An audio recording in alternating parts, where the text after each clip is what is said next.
Good morning, Ojen. Today is a celebration of thanks for the week that the Lord has been gracious to each one of us. And one of which napasasalamat natin ay meron pong naganap na kasalan. Okay? Nagkaroon po ng kasalan po yesterday and ito po yon. So, if you're going to hear the story of each of the couple, it wasn't basically yung oras nila kahapon ang kanilang ipinagpupuri sa Panginoon. But you know what? It was God's faithfulness and grace throughout the years that they have been living together. And finally, the greatest of all is their submission and obedience to the covenant of marriage. Yun po ang isang napakaganda at yun po ay ating ipinagpupuri ngayon sa Diyos. Amen ba yun? Let's give a clap to God. So, I don't know if this would be a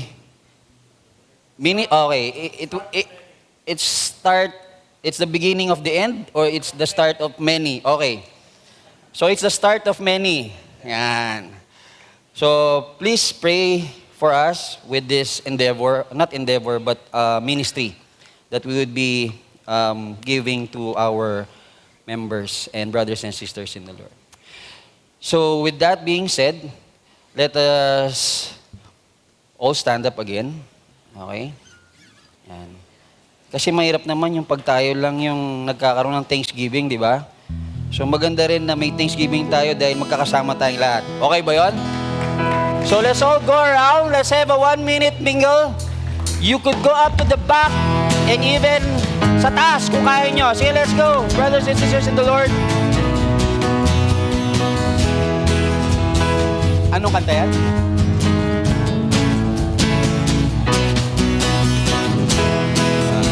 Basta.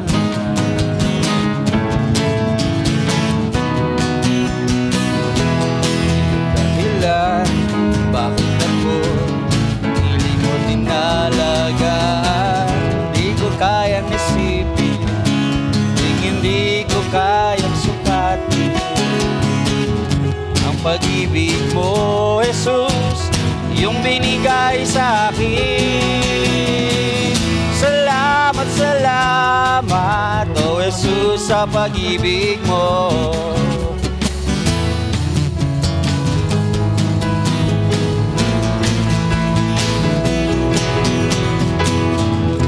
Amen. Praise God. We can now take our seats. Let's just pause for a moment of prayer and lift to the Lord all our worries right now, anxieties, but most especially, let's lift to the Lord yung maaring humadlang sa pangungusap ng Banal na Espiritu sa atin ngayong umaga. Let's come to the Lord in prayer. Father, we thank you for this morning.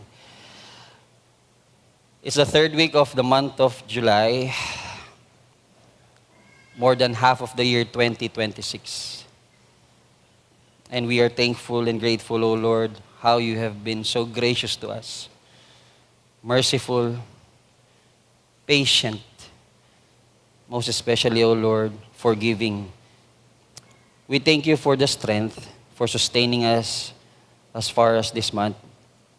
We thank you, O Lord, for wisdom in all the choices that you have led us in deciding. But most of all, O Lord, we thank you for just calling us as your children, inviting us to your wonderful presence, inviting us to be part of your kingdom building, inviting us to be your children. Thank you, Father, for everything that you have done. And we look forward to the days, months, and years wherein you would continue to work in our lives spiritually. We look forward to the day that we would see that greatness of your plan and will for our lives. we would continue to see and look forward, Panginoon, of your coming.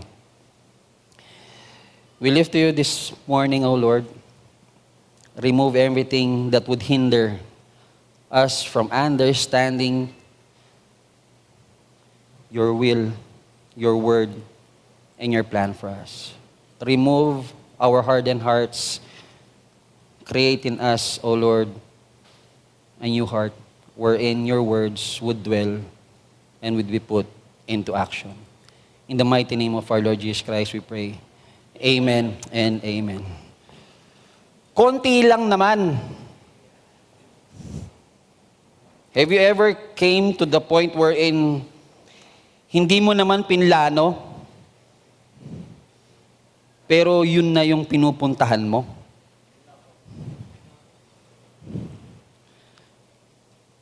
Yung patingin-tingin ka lang, maya-maya meron ka ng pa-chat-chat. Hindi ka pa nakontento ngayon sa chat, meron ka ng padalaw-dalaw. At hindi lang umabot sa padalaw-dalaw. Kahit yung pagtulog, nangangamusta ka na. Nakatulog ka ba ng maayos? Ikaw, yan, nagsimula na po no? Hanggang sa meron ng tsokolate, may bulaklak na, hanggang sa nauwi na silang dalawa na. Sabi nila, dapat daw, hindi lang ang preparasyon sa pag-asawa ang inaayos. Kumbaga, yung ceremony, it would only take 1 hour and a half.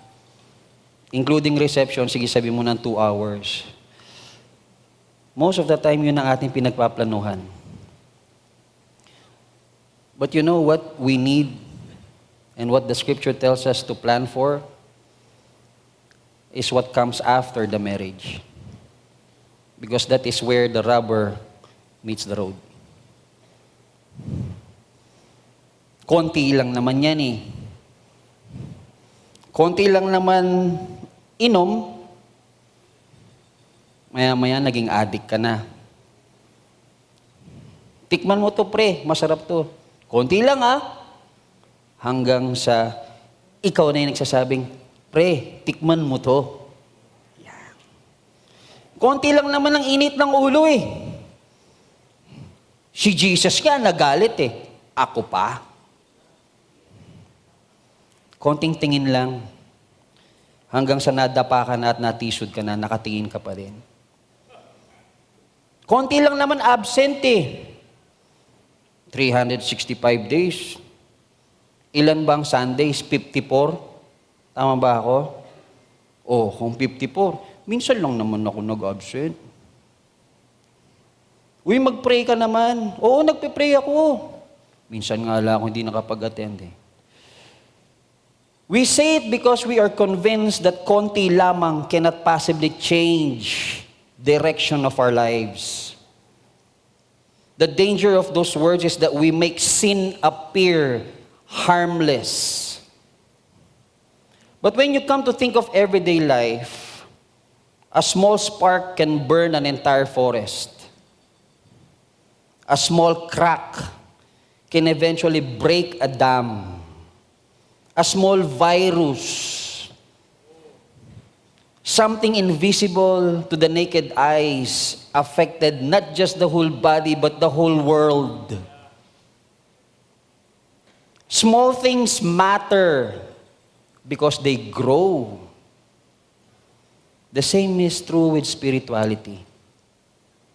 The enemy rarely begins by asking us to completely abandon God. Di naman sinasabi ng demonyo na, iwanan mo na ang Diyos. Hindi. He simply whispers, konti lang naman yan. Konti lang yan. When we come to read the life of Lot, we do not find a man who suddenly abandoned God. Instead, we find a man who slowly drifted away from God. His story is not one instant rebellion. But it was a gradual compromise, konti lang naman.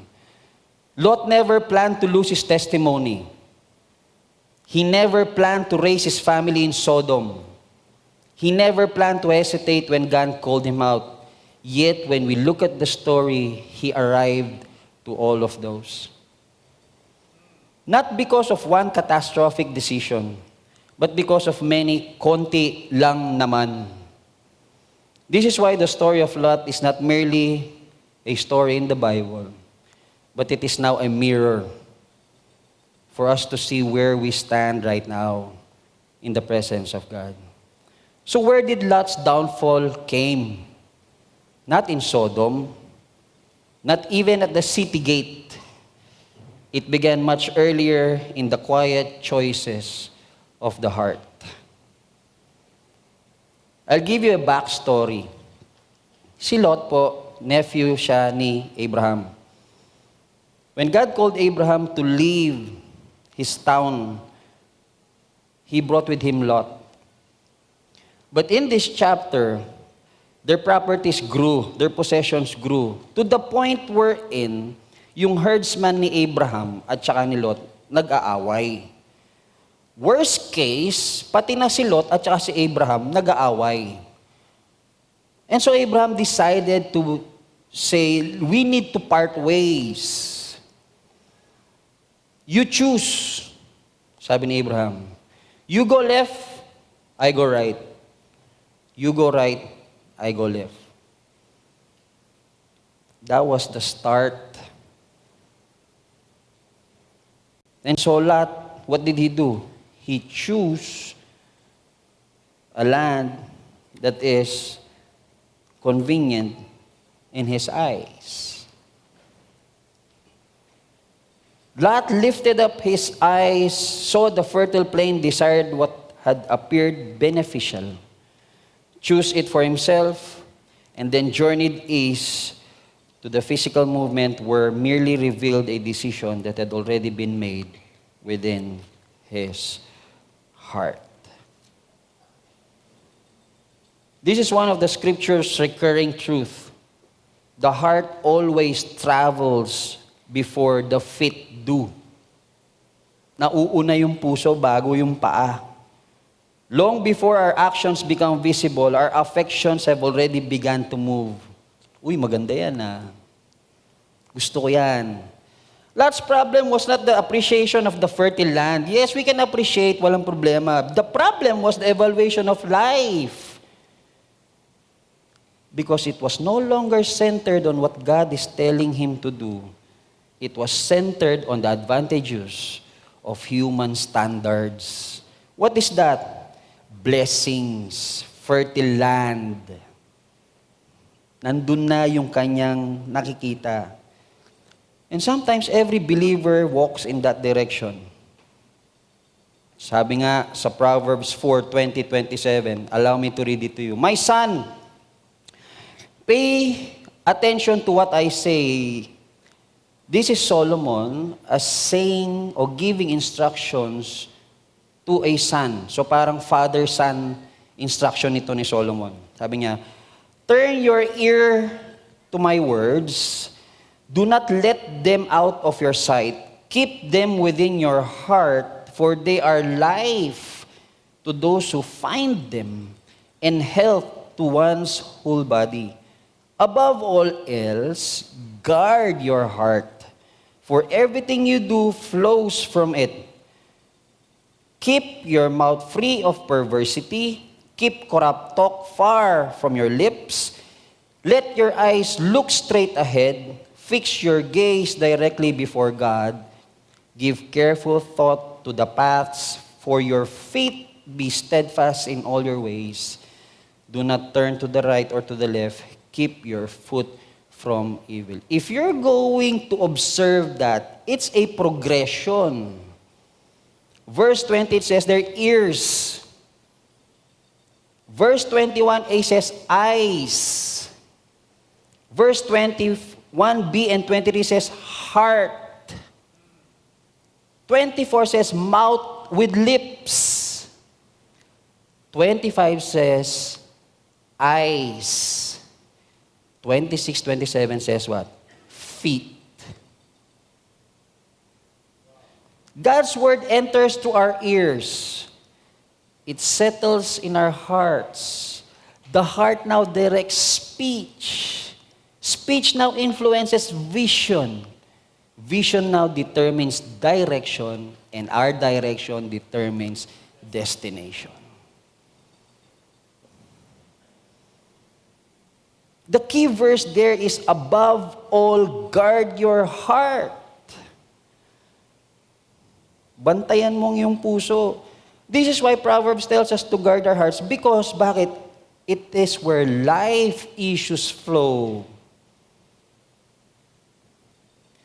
When you go to Jeremiah 17:9, sabi niya, the heart is deceitful above all things and beyond.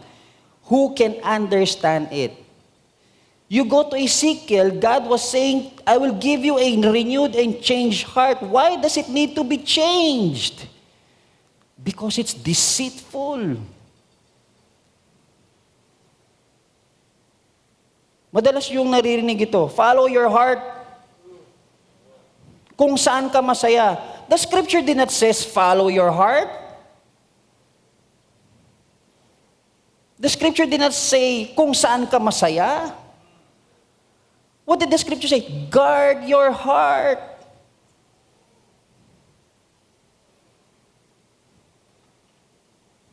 Konti lang naman, pastor. Sige, konti lang naman. Scripture shows us that there's danger at the end of every choice. That's why we need to be aware of that. Choices becomes patterns. Patterns becomes habits. And habits quietly shape who we are becoming.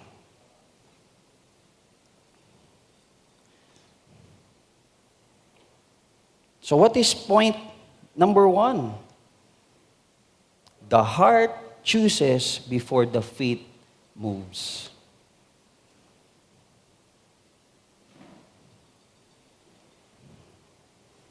Nauuna yung puso. But not only that, when you come to look at now the story of Lot, years have passed. Sabi niya sa chapter 19, verse 1, nakaupo na si Lot sa gateway ng city.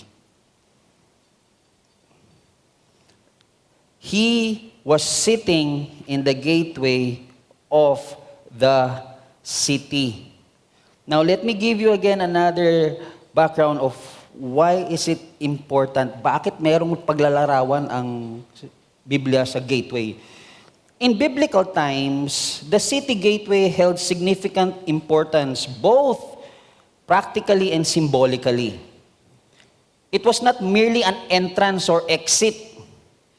It was a central hub for social, economic, and judicial activity. Merong nagaganap sa harap ng gateway. Merong nagaganap dyan sa entrance na yan. Kung titinan natin, lalarawan natin, may mga nagaganap dyan sa foyer o sa lobby. Let me give you scriptural basis. In the book of Ruth, Boaz goes to the city gate to settle matter of redeeming Ruth, highlighting the gate's role in legal transactions. Boaz went up to the gate and sat down there, and behold, the Redeemer of whom Boaz had spoken was passing by. So Boaz said, "Come over here, my friend, and sit down." So he came over and sat down. This is in regard of a judicial process. Merong mga elders na nakaupo sa city gate at i-represent mo ngayon yung legal matters na kung saan during that time, kailangan na merong magre-redeem kay Ruth dahil namatay yung kanyang asawa. And ang magre-redeem sa kanya is next of kin. Ibig sabihin, pinakamalapit na kamag-anak. Si Boaz medyo malayo, so meron pang isang mas malapit. So ipipresent nila ngayon yun, etong mas malapit, dapat tanggapin niya ito legally para magsama sila. And so when that happens, that is honored by the whole community because it's legal. Yun po yung ibig sabihin.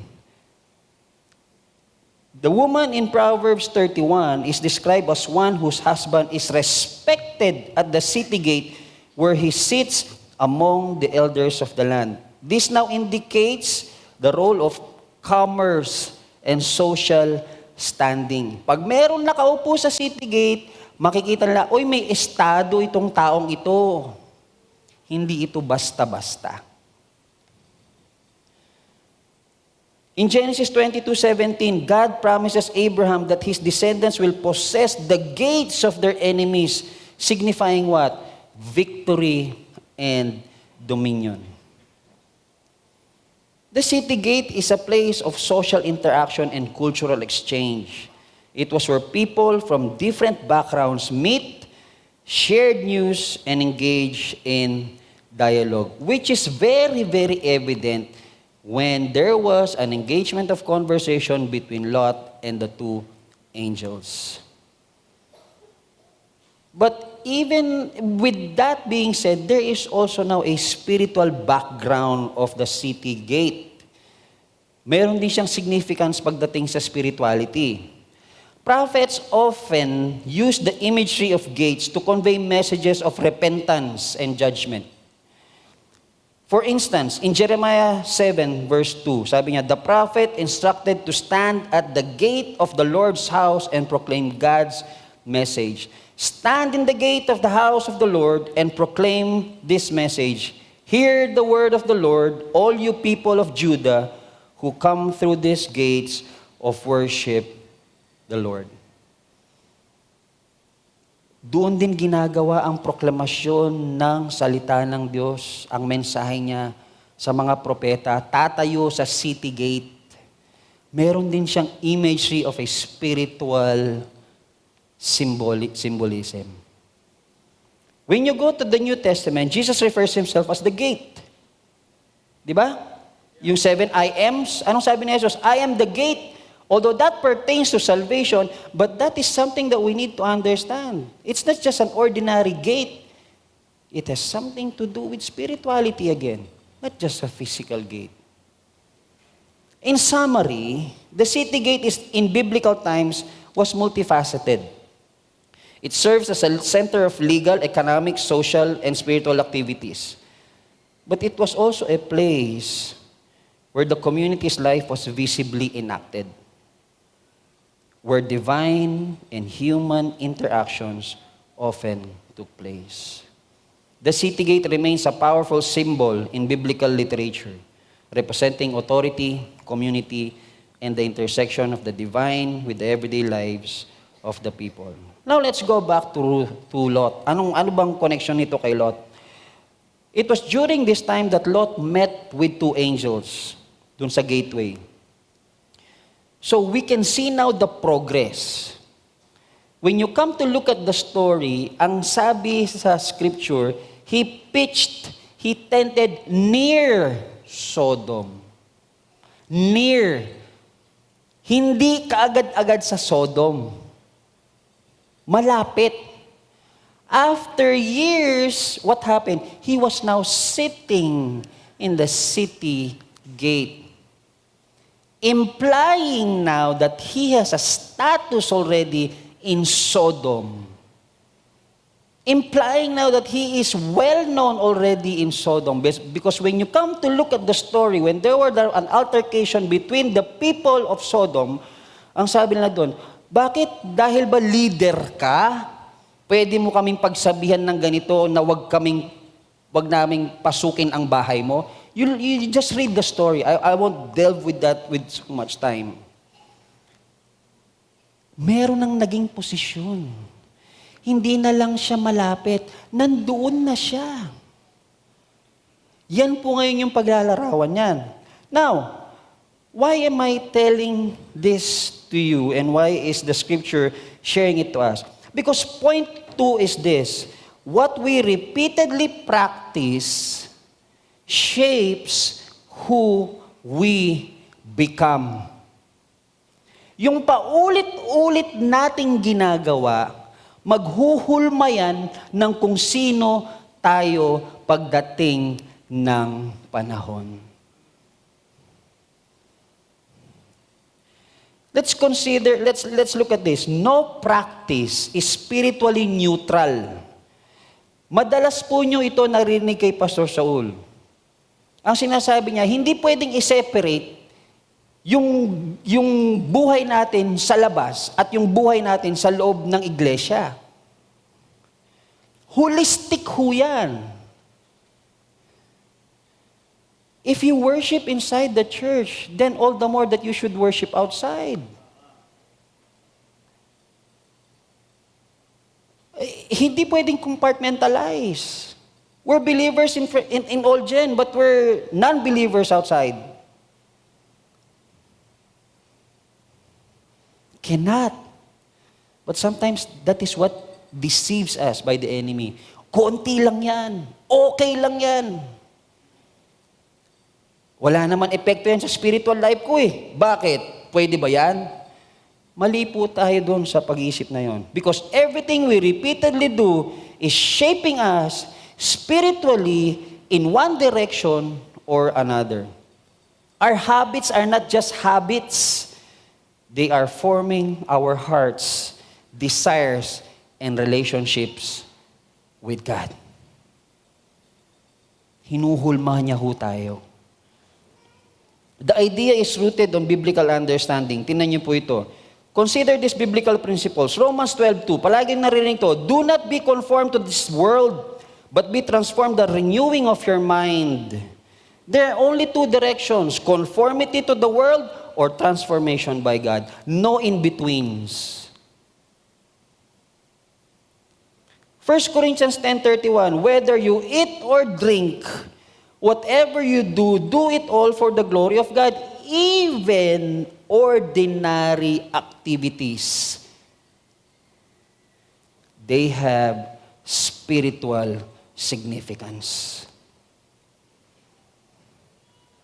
Galatians 6, 7, and 8, we reap what we sow. The habits we cultivate eventually shape the kind of people we become.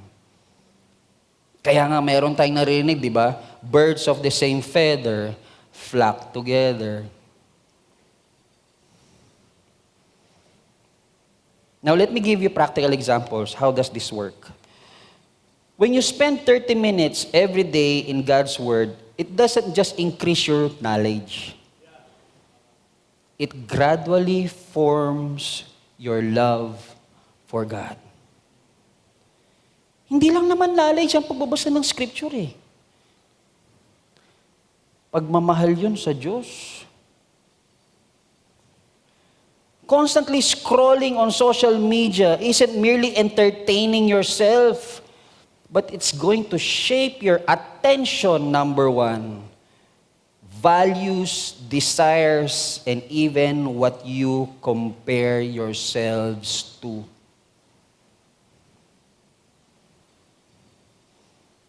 Papag-memorizing ko kayo ng scripture, mas marami pa kayong memes na masasabi. Di po. Omsim. Diba? Tanungin ko kayo kung ilan ang worship songs na alam nyo. Mas marami pa ang secular songs na alam nyo. See, it shapes us. It's more to that. And we need to be aware of that. Choosing forgiveness repeatedly trains your heart not to be weak, but it trains your heart towards Christ-likeness. Feeling kasi natin, pag nagpatawad tayo, ang weak mo. Paglaban mo yan, pre.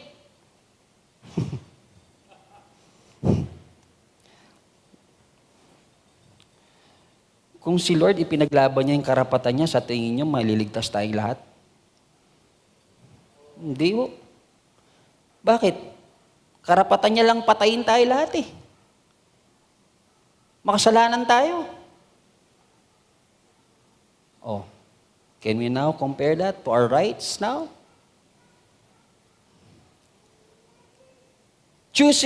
Holding on to bitterness repeatedly hardens your heart. Sige, tago mo lang yung hinanakit mo, tingnan mo hanggang sa di mo na mababawi yan.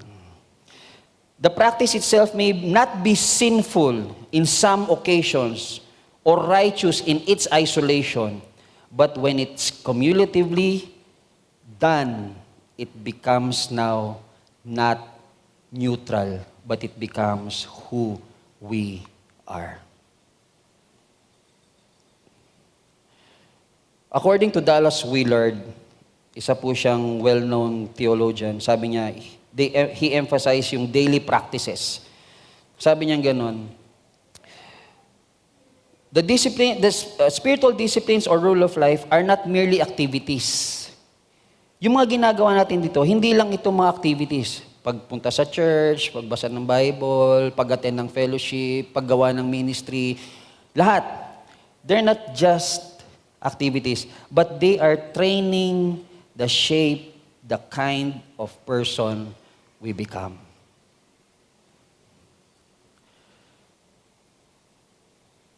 As believers, we are always being discipled by something.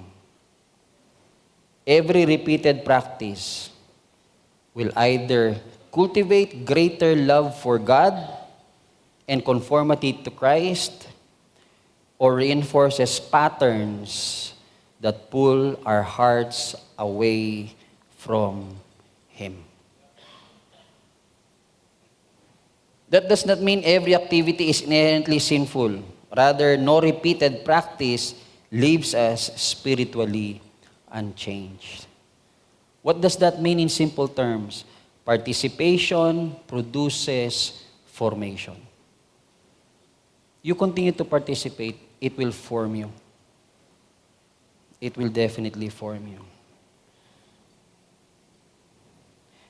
What we consistently participate in, especially worship, media consumption, conversation, prayer life, entertainment, they will all have eventually a contribution to shape what we love and what we believe and who we are to become.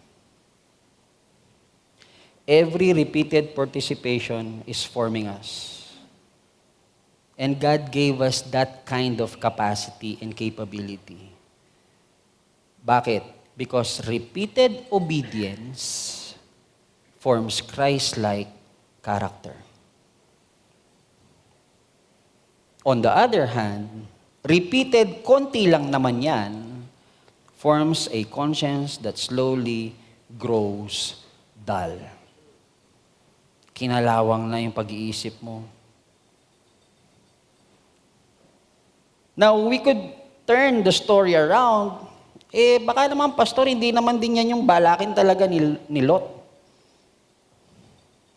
Baka naman ang balak ni Lot, talagang, instead na siya ang ma-influensahan ng Sodom, siya ang mag-influence sa Sodom. Narinig niyo na ba yung ganung bagay? Sa ibang Jiliga, usong-uso yan eh. Pag sinabi na, pag-pray mo na yung maging partner mo, believer. Pastor, sisirang ko ng gospel yan. Gagawin natin Kristiyano yan. Boom! Siya nga ang naging hindi Kristiyano.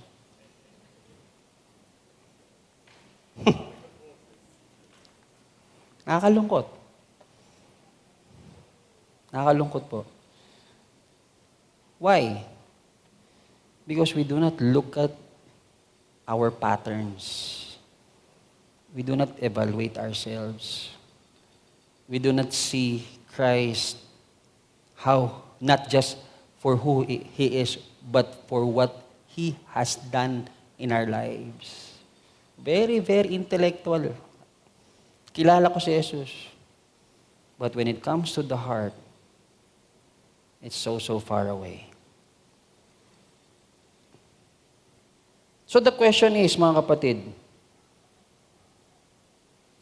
sino nagfo-form sa atin ngayon? sa inyo if you're going to ask yourself? Who is forming you right now? What are your repeated actions that somehow you can see and understand is now reshaping your thinking, your speech, your values, and even your responses?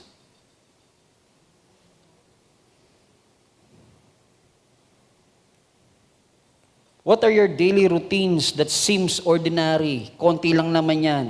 But when you come to evaluate them, nagiging ganito na pala ako ah. Kala ko, konti-konti lang. Pero naging ganito na ako. No, why do we need to understand that repeated actions needs to be guarded? Because it leads to something. And it leads to a behavioral change. And once a behavior changes, it affects now our affection. And so what happens? With these changes that happens, eventually it will capture your heart. And when it captures your heart, this would lead now to point number 3, which is what? What we continually embrace becomes what we love.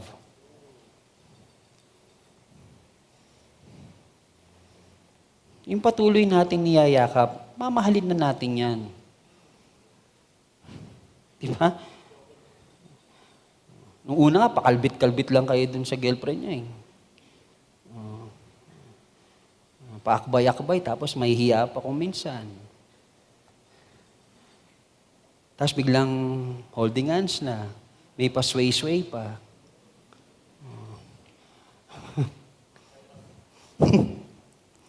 Hanggang sa binakuran mo na, wala, ganyan na. Oh. Musta pre? Akin to ah. Bakit? Patuloy mong ginagawa eh.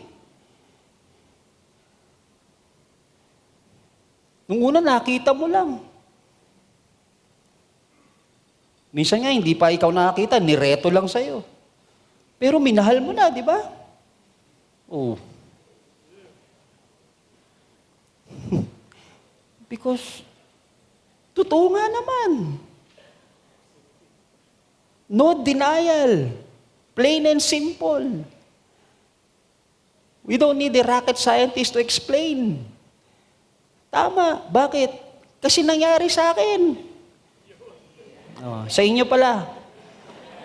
Di ba? Mali ata yung sinabi ko. Pakibura na lang yun. Hindi, tama yun. See?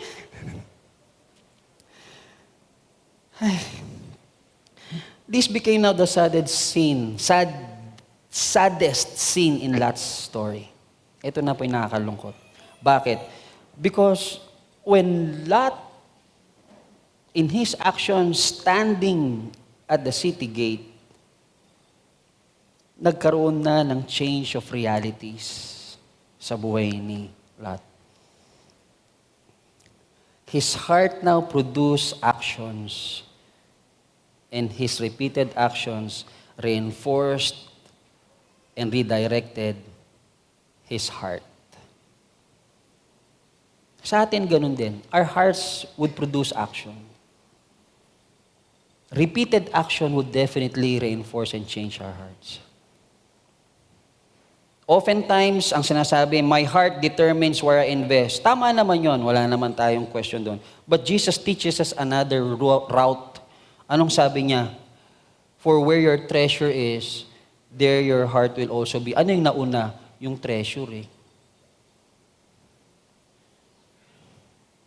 This is exactly what happened to Lot.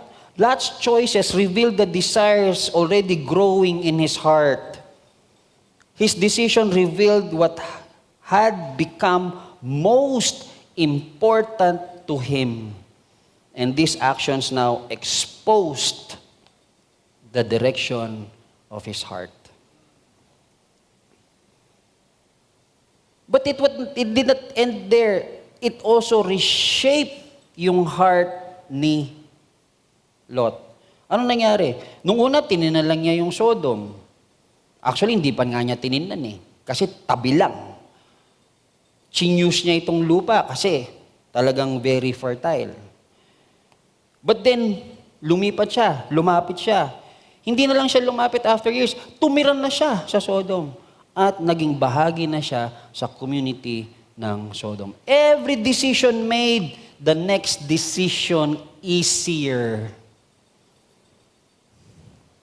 His heart gradually adjusted to what once should have troubled him. What should trouble his heart, by the way?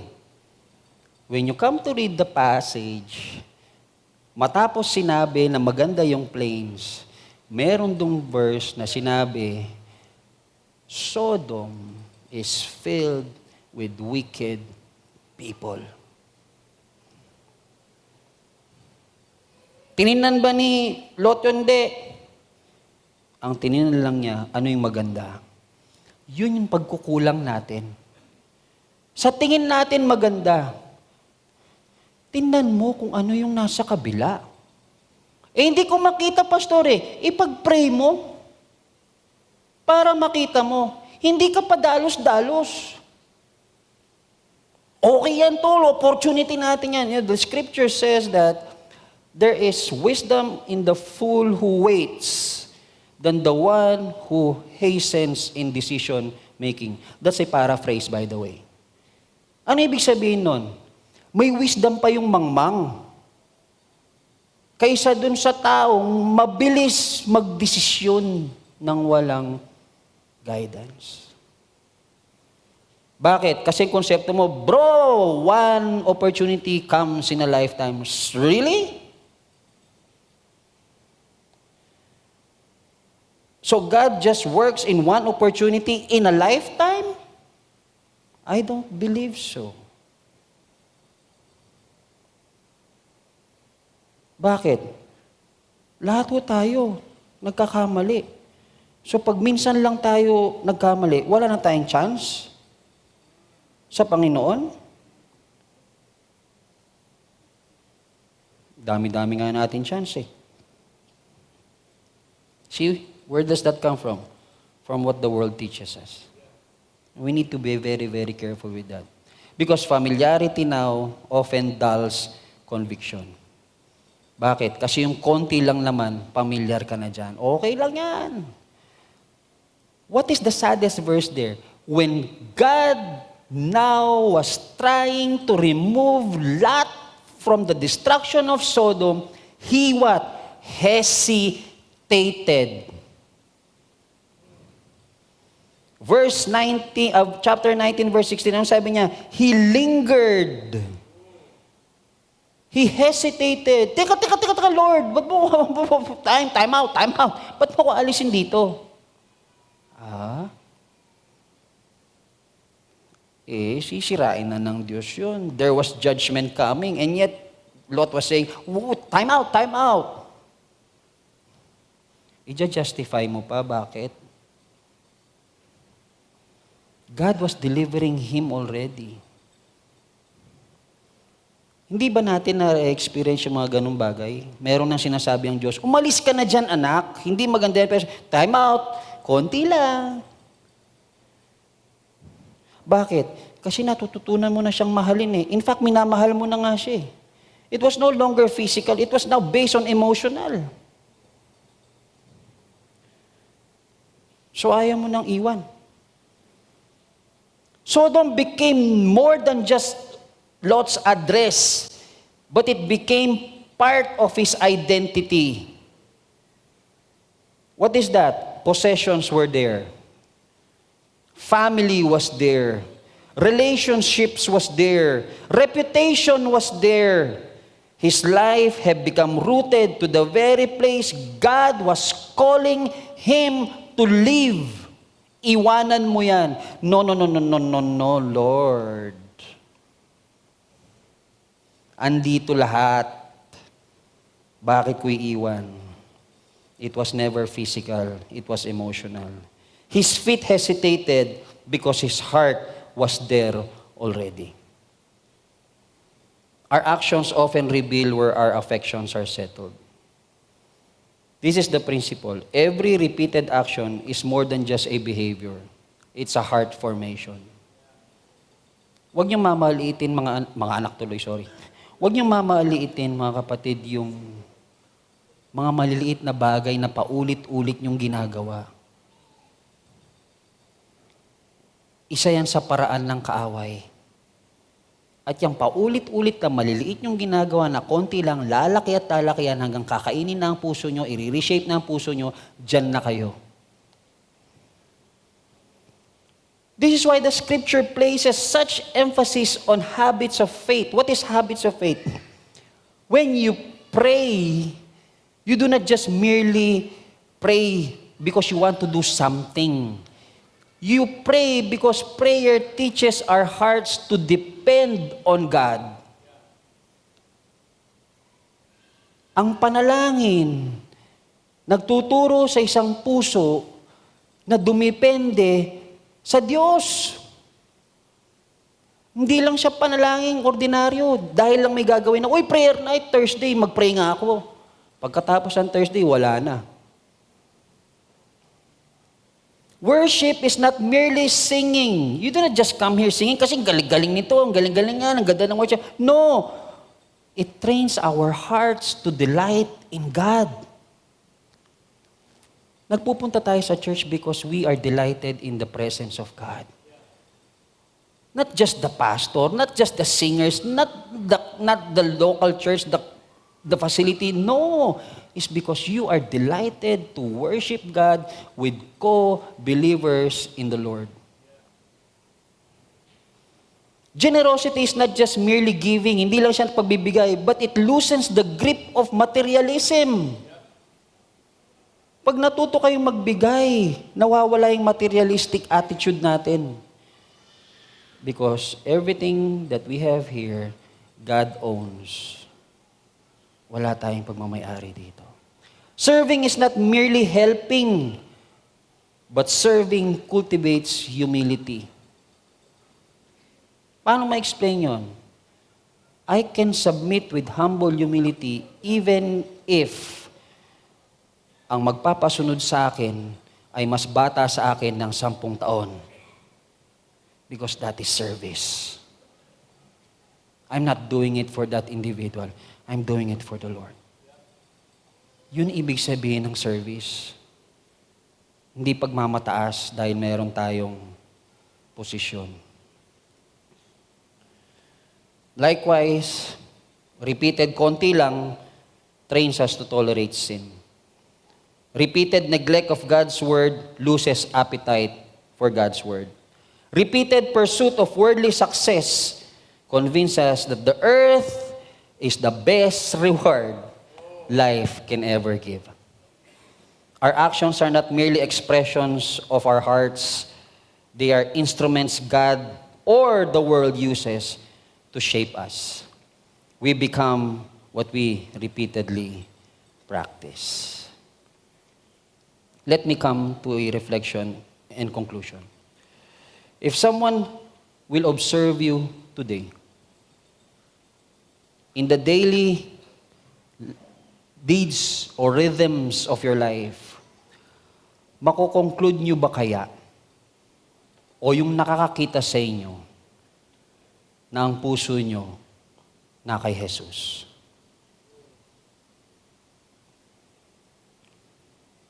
Pastor, nagpunta ako dito para makinig ng mabuting balita. Bakit parang kalungkot naman po yung tinanggap po naming balita? Saya-saya ko pa man din pumasok. You know what? Lot's story did not end in tragedy. But it was a highlight of something more powerful. And you know what that is? And the Lord said, I'll give mercy to you. The Lord gave mercy to Lot. Sabi niya, the Lord being merciful to him, saved him, even if he hesitated. Even if he lingered, he reached out for him. Even when he was weak, God remained faithful. So today, brothers and sisters in the Lord, even to our guests, the hope of the gospel is that merely God forgives, but He wants to transform our lives. Through His death, resurrection, He broke the power of sin that slowly captures us and drifts us away from His presence.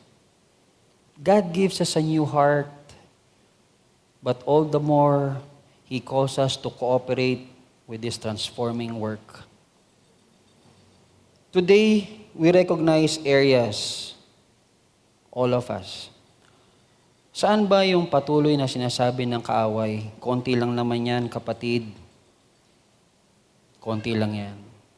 Brothers and sisters in the Lord, stop measuring konti lang naman by how small it seems and start measuring every choice by whether it draws us nearer to Christ. Every act of faith, however small, is part of the Holy Spirit's work, reshaping our lives. As we continuously choose Christ, immerse ourselves in His Word, worship with His people, obey His commands, our hearts are increasingly conformed to Him. So don't leave this place carrying excuses. Stop saying, konti lang naman. Leave this place holding on to Christ, because one small step away from sin is a giant step toward the God who has been pursuing you all along. For God is so great.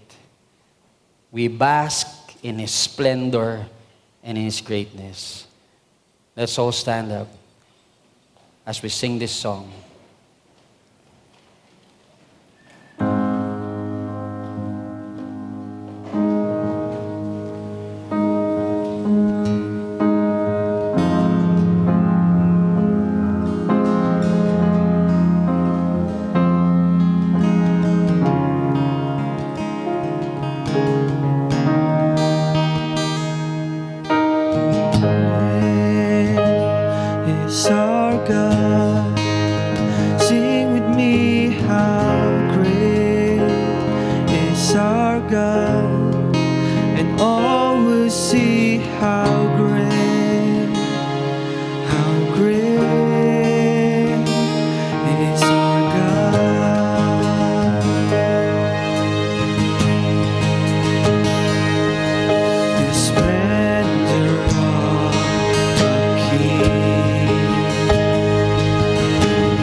O Lord, for your love for us, your mercy upon us, even in those times that we often choose the konti lamang sa buhay namin. Lord, allow us to leave this place with the heart only desiring you, what you love,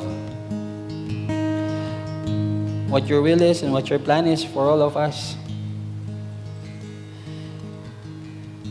In our everyday decision-making and choices, O Lord, may you empower us by your Holy Spirit that in all of those choices,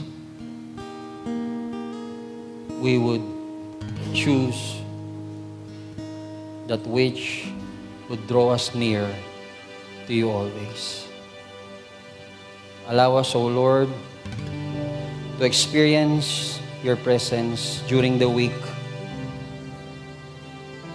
to bask in your mercy and your love and your grace, to enjoy the freedom from sin and the confidence that we can approach you at any time of the day and in any circumstance that we are in. Forgive us, O Lord. Renew us, O Lord. Reshape our hearts. May you find our hearts like the heart of David, a heart that is always after your Son's heart. For to him who is able to keep you from falling and to present you before his gracious presence without fault and with great joy, to the only God, our Savior, be glory, majesty, power, and authority through Jesus Christ, our Lord and Savior, before all ages, be now and forevermore. Amen and amen. God bless you all, Generation Church. Have a blessed week.